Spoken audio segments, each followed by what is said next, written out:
এবার খুব শীঘ্রই মুক্তি পেতে যাচ্ছে ঢাকাই সুপারস্টার শাকিব খানের তুফান সিনেমার রোমান্টিক গান আকাশেও অল্প নীল। যেহেতু গানটি হতে যাচ্ছে রোমান্টিক, তাই রোমান্টিক সব লোকেশনে হয়েছে গানটির শুটিং। সো প্রিয় ভিউয়ার্স, কেমন হতে যাচ্ছে রোমান্টিক গানটি এ বিষয়ে বিস্তারিত জানতে একটি মুহূর্ত না টেনে পুরো ভিডিওটি দেখে সাথেই থাকুন। সম্প্রতি মুক্তি পেয়েছে তুফান সিনেমার টিজার, দুটি গান এবং অনেকগুলো প্রথম লুকের পোস্টার।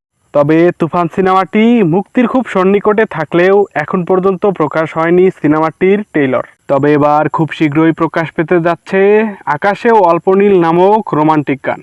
তুফান সিনেমাটি সম্পর্কে পরিচালক রায়হান রাফি বলেন, দুই দেশের বড় তিনটি প্রযোজনা প্রতিষ্ঠান মিলে সিনেমাটির প্রযোজনা করেছে। আমরা একটা বিশাল বড় স্বপ্ন নিয়ে এগোচ্ছি, আর সেটা হলো বাংলাদেশের সিনেমা নিয়ে বিশ্ববাজারে বড় কিছু ঘটানোর। আর সেটি হতে যাচ্ছে আসন্ন কুরবানির ঈদে মুক্তিপ্রাপ্ত সিনেমা তুফানকে নিয়ে। তবে ইতিপূর্বে প্রকাশিত তুফান সিনেমার সকল আলামত দেখে এটাই প্রমাণ দিচ্ছে বাংলা সিনেমার বিগত দিনের সকল সিনেমাকে ছাড়িয়ে যাবে তুফান সিনেমা। তুফান সিনেমায় ঢাকাই সুপারস্টারের অন্যরকম লুক এবং অ্যাকশন দৃশ্য এটাই প্রমাণ দিচ্ছে সকল রেকর্ড ব্রেক করতে যাচ্ছে তুফান সিনেমা।